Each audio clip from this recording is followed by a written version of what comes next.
5 साल में आपकी सरकार थी, आप ये कहते थे कि हमारी डबल इंजन की सरकार है, दिल्ली में भी है, लखनऊ में भी है, तो हमारी समस्याओं का समाधान होना चाहिए था। समस्याओं का समाधान होने की बजाय हमारी समस्याएं पहले से बढ़ी है, हमारी बदहाली, हमारी परेशानी पहले से बढ़ी है, तो फिर दोबारा आप वोट मांगने का क्या अधिकार है? इस बलिदानी बलिया की धरती पर आकर के भी अगर मुख्यमंत्री जी झूठ बोलते हैं तो इससे अफसोस की कोई बात नहीं।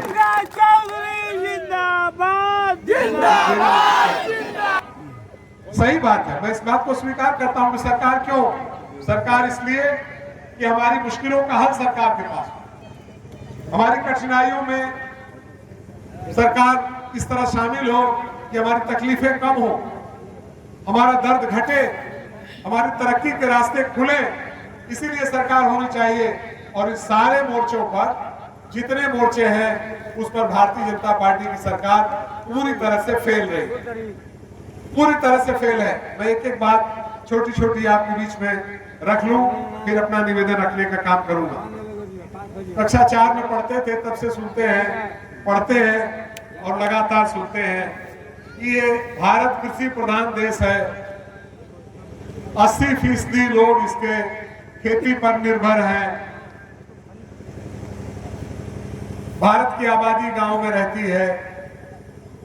आज तक ये तस्वीर बदली नहीं है, 80% से 75% हो गया होगा, लेकिन पूरी की पूरी आबादी खेती पर निर्भर। और खेती में दोनों तरह के लोग हैं, एक वो लोग हैं जिनका नाम खतौनी पर दर्ज है, और कहते हैं कि नहीं हमारा है इतना जमीन बा, और दूसरे वो लोग हैं जो भूमिहीन हैं, जिनका नाम खतौनी पर दर्ज नहीं है, लेकिन खेती उन्हीं के भरोसे होती है। वही उस खेत में अपना पसीना गिराते हैं, अपना जांगर चलाते हैं, तब जाकर के खेत की जुताई होती है, उसकी बुआई होती है, कटाई होती है, और अनाज खलिहान में से लेकर के उनके घर और बखार तक पहुंचने का काम करते हैं। इन दोनों लोगों की जिंदगी, किसानों की जिंदगी, जो खेती और किसानी करने वाले लोग हैं, सबसे ज्यादा तकलीफ में गुजरती है। सबसे कड़कड़ाती हुई ठंड में जब लोग नरम और गर्म रजाई में ठिठुरते रहते हैं, तो अपने खेत की सिंचाई करने के लिए वो सीवान में जा करके और जाड़े की रात में अपने खेत में पानी चलाने का काम करता है। सारी कठिनाइयों को झेलता है, सारे मौसम की मार झेलता है, और हम सब का पेट भरने का काम करता है। और उस किसान से सिर्फ झूठ बोलने का काम नहीं किया भारतीय जनता पार्टी की सरकार ने, उसको जितना तोड़ने और तबाह करने का काम किया है, कभी भी न इतिहास इसको क्षमा करेगा, न ये देश भारतीय जनता पार्टी को कभी क्षमा करेगा, जितना इसने इस किसानों को सताने का काम किया है। इन किसानों को 5 साल पहले कहा गया था कि भारतीय जनता पार्टी को वोट दे दो, आपकी आमदनी हम दुगनी कर देंगे। और 5 साल में आमदनी दुगनी नहीं हुई, लेकिन हमारे खेती की लागत दुगनी हो गई। 5 साल पहले जिस खेत की जुताई 800 रुपया में हो जाती थी, अब 1600 रुपया में उस खेत की खाली जुताई हो रही है, ठीक दुगना हो गया। और हमारी फसल का दाम नहीं बढ़ा। एमएसपी देने के लिए लंबी चौड़ी घोषणाएं होती हैं, लेकिन आप जानते हैं इसमें कितने लोग भी खेती करने वाले होंगे, चाहे 10 क्विंटल बेचना रहा हो, चाहे 50 क्विंटल बेचना रहा हो, जब भी लेकर के आप गए क्रय केंद्र पर, तो 5-5 दिन आपकी टाली खड़ी रही, 5-5 दिन आप इंतजार किए, और फिर बिचौलिए को बीच में बेच करके आना पड़ा। 1760 रुपया और 65 रुपया के भाव के बदले आपको 1100 रुपए, 1150 रुपए और 1200 रुपए से ज्यादा का भाव नहीं मिला। ये 500 और 550 रुपया प्रति क्विंटल का भाव बीच के लोग खा गए। इसका इंतजाम कौन करेगा? इन किसानों को जितनी योजनाओं के लिए ललचाया गया, उतना ही उनको तोड़ा गया। सिंचाई का डीजल इतना महंगा हुआ, हमारी सिंचाई महंगी हुई। अखिलेश यादव जी ने इन किसानों की चिंता किया है और इन किसानों के लिए कहा है, अपने योजना में शामिल किया है कि पहले जब पिछली सरकार हमारी थी तो कहा था कि सिंचाई मुफ्त होगी, तो नहर की सिंचाई मुफ्त हो गई, सरकारी ट्यूबवेल की सिंचाई मुफ्त हो गई। अब तय किया है कि अपने निजी ट्यूबवेल से भी जो सिंचाई आप करेंगे उसके बिजली का बिल फ्री रहेगा और आपको बिजली का बिल नहीं रहेगा। आज की सबसे बड़ी जरूरत क्या है? सबसे बड़ी जरूरत है बिजली। बिजली के बिना कोई काम आगे बढ़ नहीं सकता और बिजली इतनी महंगी करने का काम भारतीय जनता पार्टी की सरकार ने किया। आप सब जानते हैं, मैं रेट बताऊं मुनासिब नहीं है। अखिलेश यादव जी ने साल के पहले दिन 1 जनवरी को इस सूबे को पहला तोहफा अपनी घोषणा के रूप में देने का काम किया कि 300 यूनिट बिजली चाहे गांव में जलाइए चाहे शहर में जलाइए, 300 यूनिट बिजली आपकी फ्री रहेगी। 300 यूनिट बिजली तक आपको कोई पैसा नहीं मिलेगा।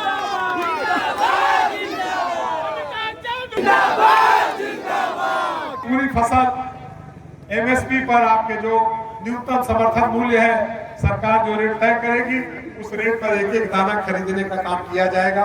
अखिलेश जी ने अपने योजना में शामिल किया, घोषणा पत्र में शामिल। उन्होंने कहा, शामिल किया इस योजना को अपने में कि छोटे किसानों को, सीमांत कृषक को 2 बोरी डाई और 5 बोरी यूरिया मुफ्त देने का काम किया जाए। जिस किसान के लिए, जिस खाद के लिए किसान लाठी खा रहा था, वो खाद फ्री आपको दी जाएगी। 2 बोरी डाई और 5 बोरी यूरिया। और किसानों की बेहतरी के लिए बाकी सारी योजनाओं से आगे बढ़ करके दूसरी बड़ी समस्या जो थी उसका उनकी नजर गई। सब किसान के बेटे हैं, नौजवान हैं, बेरोजगार हैं। दुनिया में सबसे ज्यादा 18 साल से 30 साल की उम्र की आबादी हिंदुस्तान में, पूरी दुनिया में सबसे बड़ी। चीन की आबादी हमसे ज्यादा बड़ी है, लेकिन 18 से 30 साल की उम्र की नौजवानी की उम्र हिंदुस्तान में सबसे बड़ी। और उत्तर प्रदेश में, सारे हिंदुस्तान में सबसे ज्यादा उत्तर प्रदेश में। इन नौजवानों को धोखा देने का काम किया। पहले आए थे तो कहा 5 करोड़ लोगों को रोजगार देंगे, हर साल 2 करोड़ लोगों को देंगे, 5 साल में 10 करोड़ को देंगे। मैं अपने सुधार का 2014 में जब आए थे तो कहा था हर साल 2 करोड़ नौजवानों को रोजगार देंगे, 5 साल में 10 करोड़ लोगों को रोजगार देंगे। वो 3 साल और ये 5 साल, 8 साल हो गया। 8 साल में 16 करोड़ नौजवानों को रोजगार मिलना चाहिए था, जो उनकी घोषणा थी। लेकिन उन्होंने किया क्या है? नौजवानों को धोखा क्या दिया? सिर्फ रोजगार नहीं दिया, इतना नहीं है, रोजगार खत्म किया, नौकरियां खत्म किया। 4.5 करोड़ से 5 करोड़ सरकारी नौकरियां खत्म हुई हैं इन 8 सालों में। ये बात मैं आपको कहना चाहता हूं। आप जानते हैं सर किस तरीके से खत्म हुई है? तमाम सरकारी उपक्रम जितने हैं, चाहे भेल हो, चाहे रेल हो, चाहे तेल हो, चाहे एयरपोर्ट हो, चाहे एयर इंडिया हो, जितनी कठिनाई से इस पूंजी को खड़ा करने का काम किया गया था, बेमुरव्वत आपकी पूंजी को, जो सरकार जो कर कारखाने हैं, वो सरकार पूंजी कोई बाहर से नहीं लाती है, वो आपकी पूंजी है।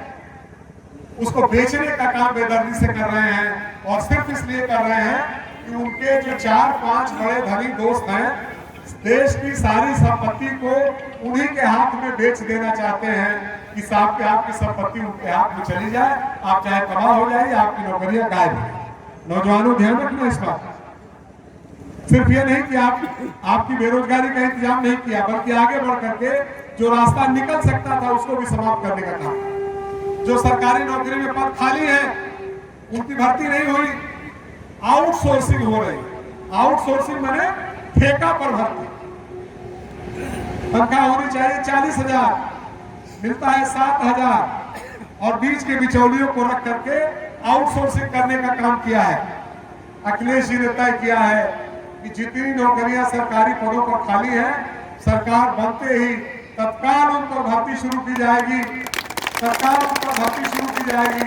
और जितने लोग संविदा की नौकरी पर है, जितने लोग आउटसोर्सिंग की नौकरी पर है, उन सारे लोगों को नियमित करने का काम किया जाएगा, उन सारे नौजवानों की नौकरी मिले। जिन शिक्षा मित्रों को अध्यापक बनाने का काम हुआ था हमारी सरकार में, और भारतीय जनता पार्टी आई, फिर उनको धोखा देकर के नीचे ले गए। जो वित्त विहीन शिक्षक थे उनके लिए हम लोगों ने जो तय किया था वित्तविहीन शिक्षकों के साथ जितना बड़ा छलावा हुआ है उसकी कोई मिसाल नहीं है। 2005 में माननीय अटल बिहारी वाजपेयी, स्वर्गीय अटल बिहारी वाजपेयी जी की सरकार ने पेंशन बंद कर दिया कि अब सरकारी कर्मचारी 2005 से जो भर्ती होगा उसको पेंशन नहीं मिलेगी। पेंशन उसके बुढ़ापे का सहारा, उसी पेंशन के भरोसे अपने परिवार में वो बाकी की जिंदगी बुढ़ापे की सम्मान से काटता, किसी के आगे हाथ नहीं फैलाता। सारी जिंदगी नौकरी किया, सम्मान से बैठा, रिटायर होकर आया, कोई पेंशन नहीं। कल की तारीख में चाहे बेटे के आगे हाथ फैलाए, चाहे दूसरों के आगे हाथ फैलाए, उसकी जो स्थिति होती है कोई पूछने वाला नहीं होगा अगर आपके पास कोई आर्थिक साधन नहीं हो। सरकारी कर्मचारी के साथ जो एक बड़ी बात थी, अखिलेश यादव जी ने तय किया है कि पुरानी पेंशन को लागू करने का काम करेंगे और कर्मचारी का हक है पेंशन सारे कर्मचारी को देने का काम। नौजवानों के लिए आपको याद होगा पिछली बार की सरकार में तय किया था, घोषणा आई थी कि जो इंटरमीडिएट पास करके बीए में जाएगा उन लोगों को लैपटॉप दिया जाएगा। उन्होंने कहा कैसे दे देंगे, लैपटॉप दे देंगे। लैपटॉप तो कोई बाप अपने बेटे को खरीद के दे नहीं पा रहा है। अब अखिलेश यादव जी पूरे प्रदेश में कैसे दे देंगे, लेकिन लैपटॉप दे करके 18 लाख लैपटॉप बांटने का काम सरकार ने किया। मैं स्वयं सरकार में मंत्री था, हम लोग जा करके तमाम जगहों पर देने का काम किया। लैपटॉप खाली नहीं है, इंफॉर्मेशन टेक्नोलॉजी से जुड़े हुए जो सेक्टर है, आईटी सेक्टर में 22 लाख, आईटी सेक्टर में 2022 में 22 लाख और 10 लाख दूसरी नौकरियां पुलिस को छोड़कर दूसरी 10 लाख नौकरियां सरकार बनने के 1 साल के भीतर सारे नौजवानों को देने का काम होगा। यह योजना है नौजवानों की, यह योजना है नौजवानों की। लड़कियों की शिक्षा के लिए केजी से पीजी तक, मतलब क्या है कि जो कक्षा 1 से या नर्सरी से बेटी पढ़ने जाएगी वहां से लेकर के और पोस्ट ग्रेजुएट तक, स्नातकोत्तर तक, बीए के बाद एमए तक, बीएससी के बाद एमएससी तक, और जहां तक वो एलएलबी और दूसरी कक्षाओं में जहां तक वो पढ़ेगी वहां तक उसकी पूरी पढ़ाई का खर्चा माननीय अखिलेश यादव की सरकार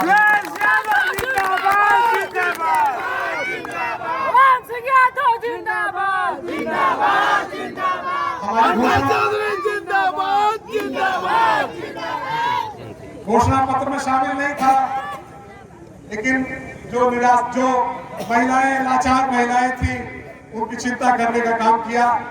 50 लाख महिलाओं को 500 रुपया प्रतिमाह समाजवादी पेंशन देने का काम किया और तय किया है कि इस बार समाजवादी पेंशन जितनी महिलाएं उस श्रेणी में होंगी उन सबको पूरे प्रदेश में सेचुरेट करेंगे और 500 रुपया नहीं 1500 रुपया प्रतिमाह देंगे। 18,000 रुपया सालाना देने का काम। ये 5 शेर अनाज दे करके बैठ लीजिए। जो धोखाधड़ी करने का काम आपके साथ हुआ, गरीब परिवारों को कहा कि हम 5 शेर अनाज दे रहे हैं, इसलिए हमको वोट चाहिए। अनाज कब तक देंगे? पहले कहा था अक्टूबर तक देंगे, फिर चुनाव की डेट आगे थी, बढ़ाना पड़ा, कहा मार्च तक देंगे। मार्च के बाद क्या इस गरीब की गरीबी खत्म हो जाएगी या अनाज ऊपर से बरसने लगेगा? चौधरी जिंदाबाद, जिंदाबाद,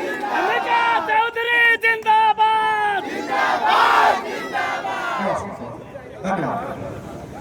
तय किया है कि उन तमाम परिवारों को अनाज के साथ उसकी आवश्यकता के अनुसार तेल, घी, इन सारी चीजों को शामिल करते हुए, और मार्च तक नहीं देंगे, अप्रैल, सितंबर, नवंबर तक नहीं देंगे, पूरे 5 साल सरकार रहेगी, 5 साल तक देने का काम करेंगे आपको। और इसलिए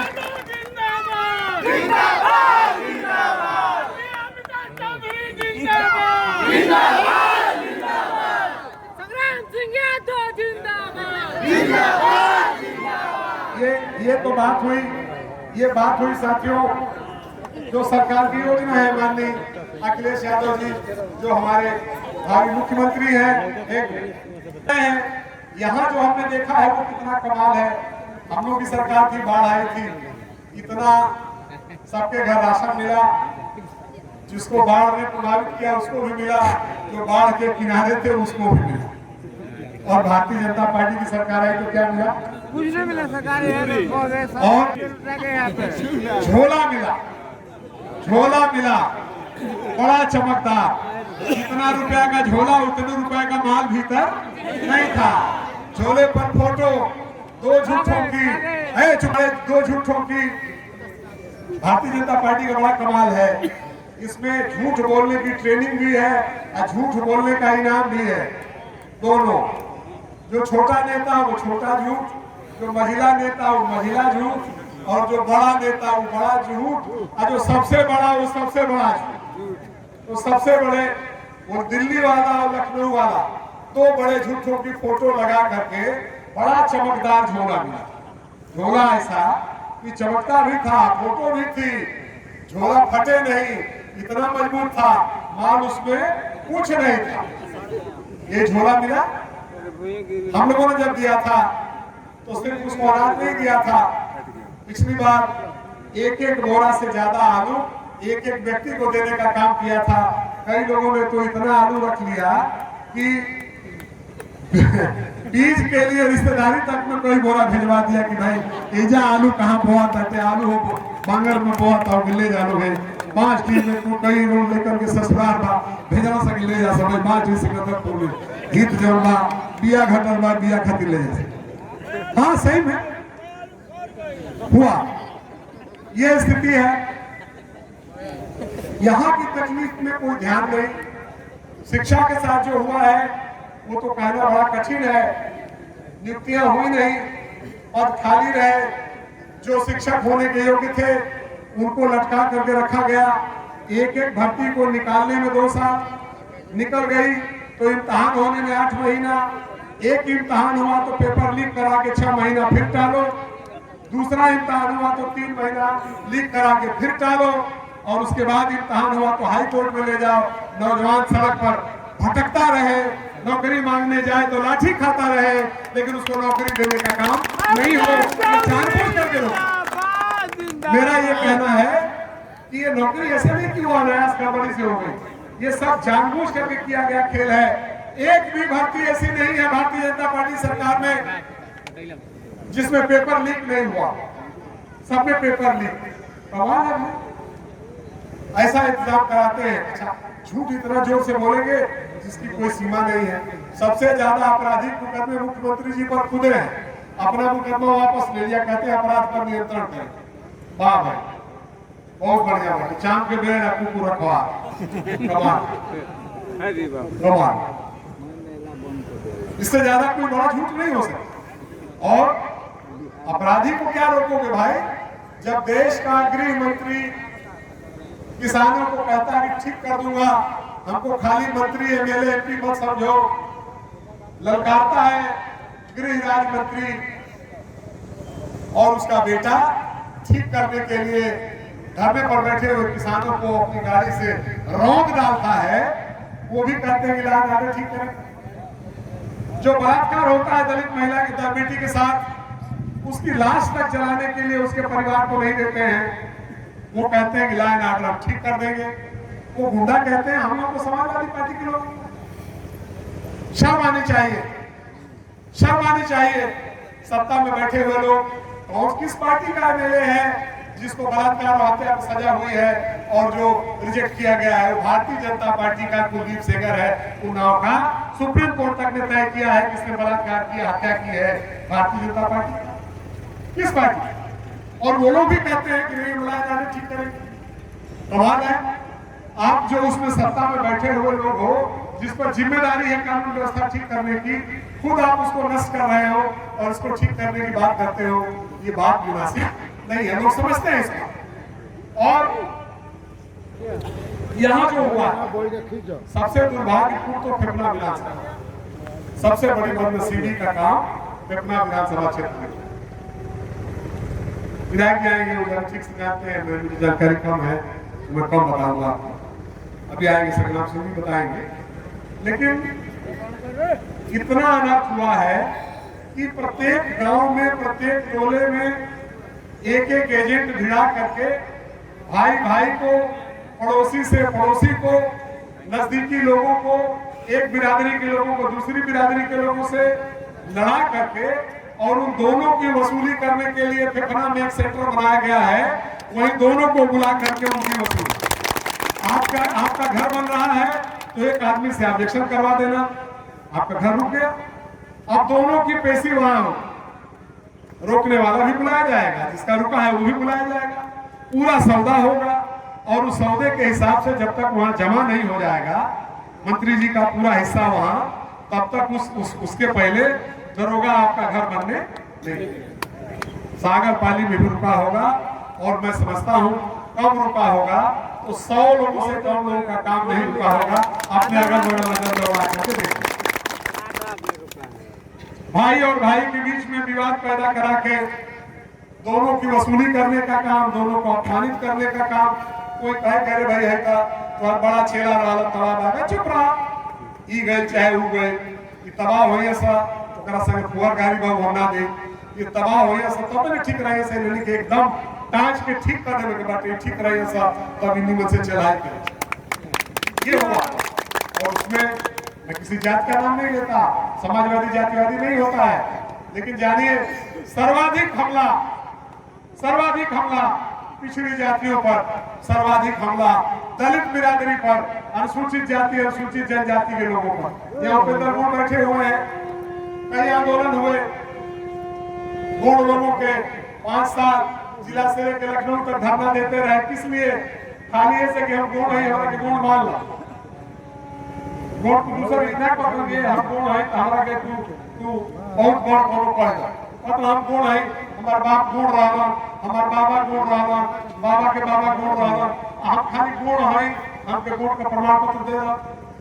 दिक्कत का 2% के आरक्षण बाद अनुसूचित जनजाति तो इन्हों का लड़का की नौकरी मिल जाए, इन्हों का अधिकार इनका परिवार में हो जाए, तो लेखा खुशहाल हो जाए, और हक लूटे के बाद एक खातिर के 2% लोगों के अनुसूचित जनजाति में गौड़ के खरवा के पूरा हक लूटे खातिर के इंतजाम ही भाई क्योंकि गौड़ मनवे मतलब तू गौड़ ना हुआ तो गौड़ नहीं किया ये झगड़ा।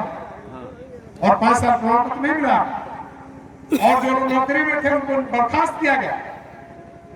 इस जिले में 100 गौड़ कम से कम बर्खास्त हुए। एक लड़का तो पीसीएस हो गया था, श्याम बाबू यादव, श्याम बाबू नाम है, श्याम बाबू गौड़, वो तो पीसीएस हो गया था, संत कबीर नगर में एसडीएम पोस्टेड था।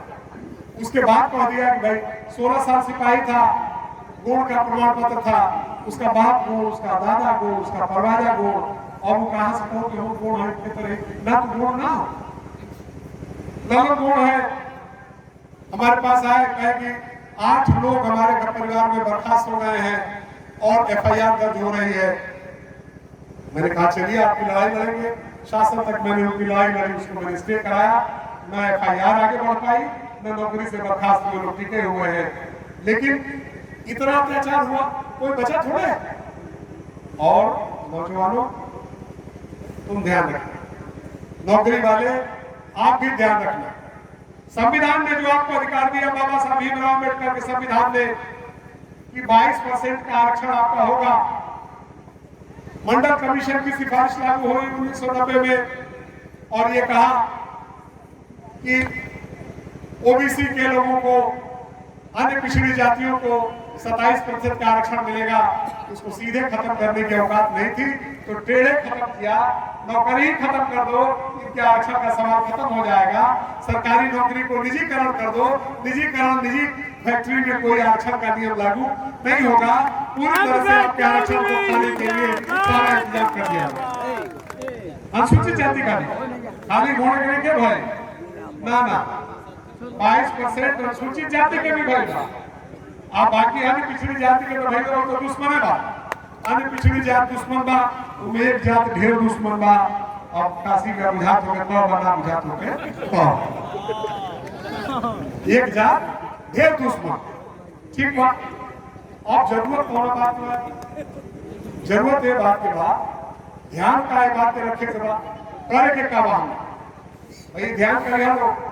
हमने कहा गंगा तीर के रहा वाला नहीं था, हमने के संस्कार दूसरा बा, बाप दादा बहुत कुछ सिखौले बा। गरीब हो के तब तनी कम गरीब हो के तब मम्मी से जाके भाई देखे जरा ठीक से दूर मेरा भोजन मिलता, जरा तनी आशा से मिलता, सबका पर लागू बा, सिखाओ गई बा। देखो अगर तोहरा पर केहू उपकार करे तो ओके मत भूले, तोहरा अगर केहू भलाई करे तो ओके भूलैया मत। लेकिन भी ठीक से बात समझा कर जरूरत बा, ध्यान रखिए लोग। जो आपके ऊपर उपकार करे उसको कभी नहीं भूलना है, और जो आपका अपमान और तिरस्कार करे उसको भी कभी नहीं भूलना है। इस बात पे याद रखनी चाहिए। कैसे हिसाब हो, हिसाब कैसे हुई भैया? हिसाब के डेट आ गई, हिसाब के डेट आ गई, 3 तारीख के डेट आ गई बा, तारीख तय बा। हिसाब ठीक से मन में एकदम मजबूती से अपना के गांठ बांध लिया लो, बहुत मजबूती से तय कर लिया लो। पूरा हिसाब होके के चाहिए, जब बाकी रह जाई तो बकायदार के कोनो इज्जत ना रहेला। कंप्लीट हिसाब कर लिया लो, ई बात कहा। पूरा हिसाब, पूरा हिसाब, उपकार करने वाले का भी हिसाब और अपमान करने वाले का भी हिसाब। 3 तारीख के पूरा हिसाब होई। हिसाब के अगर पूरा करे के तरीका बा, मशीन में साइकिल के जो बटन बा के दबावे के बाद हिसाब होई से होई, लेकिन पूरा तब होई जब हचक के होई। मैं एकदम एक तरफा जब जाके पड़ी तब जाके हिसाब हिसाब करके पड़ी। एकरा पे हिसाब के लिए काम ना चले और कमाल भाई बा। देखा देखी सुन ले तो पहले लैपटॉप भी बढ़िया तो काम दिया हो लैपटॉप मतलब वो तो बिजली फ्री तो बात रहा हम बिजली फ्री वो बात रहा भाई किसान के दे रहा हो दे दे। तो देखा देखी में कोई काम करवा असल असल नकल नकल। अब देश के गृह मंत्री जी उनका चुनावी जुमला बोले थे, पिछला मेरे कहा लोग 15 लाख रुपया काला धन ले आएंगे या 15 लाख अपने तुम्हारा खाता में चल। जब समय बीत गए लोग कहा भाई कहा भाई तो कहलो तो चुनावी जुमला था, तो खेरे को बात कहलो कि 12 पास करके आज अब इंटर में चल जाएगा तब तो हम लोग लैपटॉप मिल हाथी 12 पास करके इंटर में चल जाए लोग तो मिली। और पूछा सा तमाम प्रोफेसर लोग टीचर बैठे वाले कि अजी ये मास्टर साहब 12 पास के बाद इंटर के लिए होगा। हमने किया तो नहीं थे बिहार में बात करो, बिहार में पता लगा हो काका बंगाल नौकरी कर लो जा छटकर में बा हो जाए करो हो जो नहीं तो लड़का कुछ तेज बड़ा ये घड़ी हमने कहा आवत नहीं थे, लेकिन मैं काम 20 साल से अपन बना लेता। और बाद से पूछा गया रहा तोहरा तोहर पोस्ट ऑफिस कहाँ है, तो कहते कि पोस्ट ऑफिस अभी बताओ। तब तो गूगल से पूछा था कि हमारा पोस्ट ऑफिस आगे पहले कहाँ ओकर मालूम नहीं, ओकर मालूम नहीं गूगल से पूछ लेता कर दे। तो गूगल से लेकर पूछलो सर सुशील पढ़े से पूछला तो बताइए ना करियो एक का बता। गूगल से पूछलो सर ये गूगल जी जल्दी बताओ कि 12 पास कैला के बाद इंटर में कहाँ एडमिशन हुआ, तो गूगल बताओ कि प्रश्न गलत। दोबारा फिर पूछल कि 12 पास कैला के बाद ये इंटर में कहाँ एडमिशन हुआ, फिर गूगल बताओ कि प्रश्न गलत है। देखलो लोग कई सवाल पूछला वाले को दूसरा उत्तर आ तो कई बार जब पूछल 7 बेर पूछल 8वां बेर फिर हुए पूछल कि 12 पास कैला के बाद इंटर में कहाँ एडमिशन हुई। ओकरा लैपटॉप से काम रहा सोचलस कि भाई काज मिलत हो जाए हिसाब से मिल जाए। तो जब 8वां बेर पूछलस कि भाई 12 पास के बाद इंटर में कहाँ एडमिशन हुई, तो गूगल कहलस कि गांजा पियल बड़े कहाँ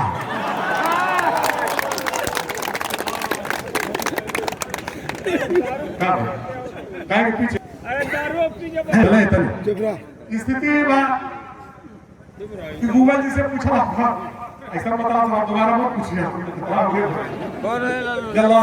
गांजा पिए खातिर के मशहूर बा अपना नाम जानता सब प्रदेश में हम जानते तो नहीं कि पता लगाए फिर बताए नहीं राम जिम्मेदारी की बात सुना था देश का गृह मंत्री करेगा। तो मैं ये कहता हूँ कि यही भाजपा गलती से नहीं बोला गया, ये चुनावी जुमला है, ये धोखा देने की बात है इसलिए है। और मैं भारतीय जनता पार्टी इसलिए कहता हूँ उसमें 2 ही नेता हैं, एक देश के प्रधानमंत्री है, दूसरा देश के गृह मंत्री हैं, बाकी सब तो ऐसे तैसे वैसे। बाकी लोग भारतीय जनता पार्टी के नेता नहीं है, और चाहे कुछ भी हो नेता तो ही है। और इन दोनों नेताओं की दृष्टि इतनी साफ है। मोदी जी को कमाल किए, संत कबीर नगर में गए तो कहे कि यहीं पर गोरखनाथ जी, गुरु नानक देव जी और संत कबीर तीनों बैठ करके आपस में परामर्श करते थे। लोग बताओ कि अरे भाई नैनी का मोहल्ला में 200 वर्ष क्या होता, 2-4 वर्ष नहीं, 200 वर्ष पहले गुरु नानक उनका फोटो आके विचार करता है। कुछ बोले कोई झूठ बोला में कोनो लागे तुमको लागे झूठ बोला तो जे इतना बड़ा झूठ बोले खातिर के बा तू जितना वादा कैले बा वो एक बोलबा। आ दूसरा हो समाजवादी पार्टी बा जौना के संगे सुभाषपा के गठबंधन, जौना के संगे और ही दल के गठबंधन बा, कई गो दल बा उनमें बहुत बा, गोलवाना भी बाटे, जनवादी भी बा और बहुत पार्टी बा। सब पर विस्तार में लिखी गई चाह ये से की बात हम कह रहे हैं। उन बात के लंबे लुआब जो मतलब बा वो मतलब ही बा कि भाई 3 तारीख के कितना पैसे मिले, 3 तारीख के कर हिसाब पक्का मुकम्मल हमने के करे के बाद कि गांव विशेष तौर पर बहुत प्रमुख लोगों के गांव जौना मेरा ये बुझात रहे कि भाई कांग्रेस के खाली नाम ले लिया जाए तो क्यों रही, तो यही गांव के मुरली बाबू, यही गांव से मुरली बाबू 52 में भी गोविंद वाल्मीकि के हरा के जैसे भेज देवे के काम कैला। अपना प्रतिष्ठा के ध्यान रखें। अंबिका चौधरी जिंदाबाद, जिंदाबाद। अंबिका चौधरी जिंदाबाद, जिंदाबाद। संग्राम चौधरी अंबिका चौधरी जिंदाबाद। अखिलेश यादव, संग्राम सिंह यादव जिंदाबाद, जिंदाबाद। समाजवादी पार्टी जिंदाबाद। मंत्री जी संग्राम सिंह यादव का माल्यार्पण करते हुए हमारे इस काफिले की रूह वाली इस बारात के दूल्हा हमारे प्रत्याशी भाई संग्राम सिंह जी हम लोग के मध्य उपस्थित है।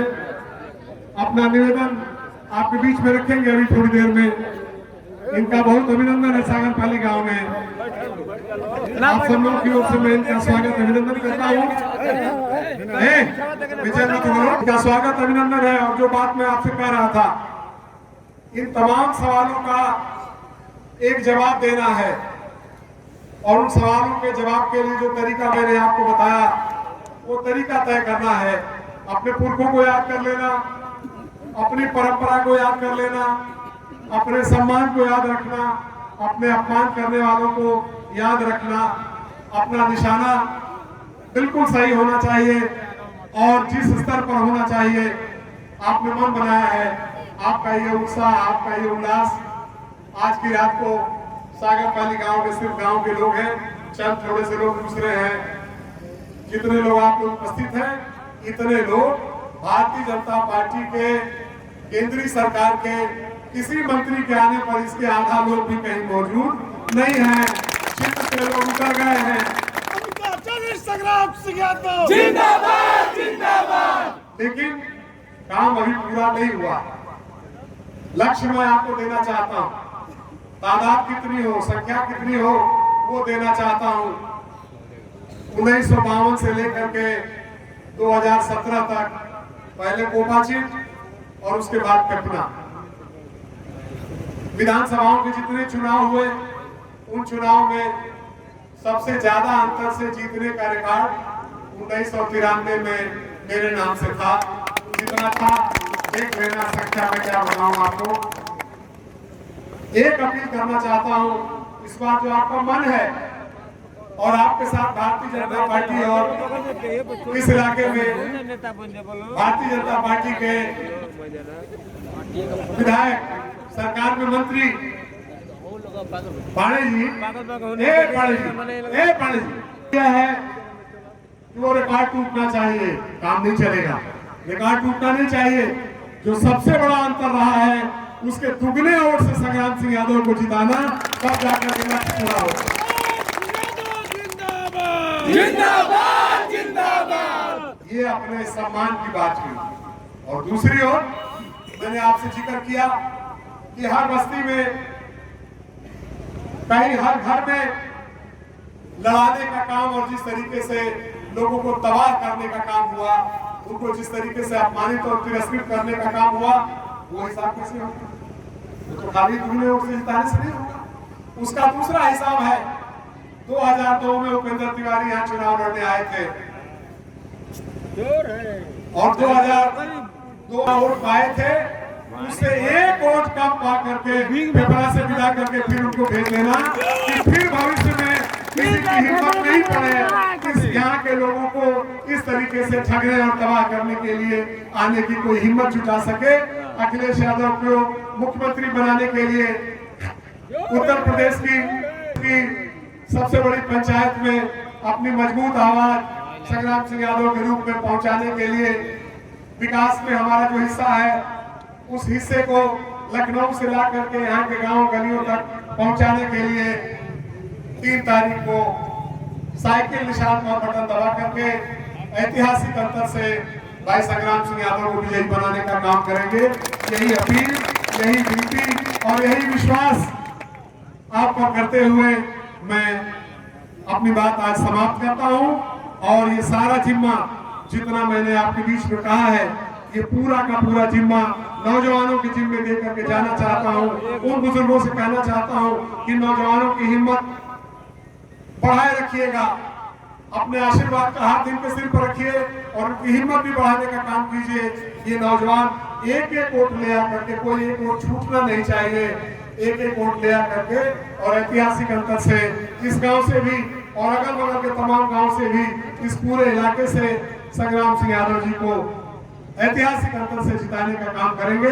आप सबका बहुत बहुत बहुत बहुत बहुत धन्यवाद।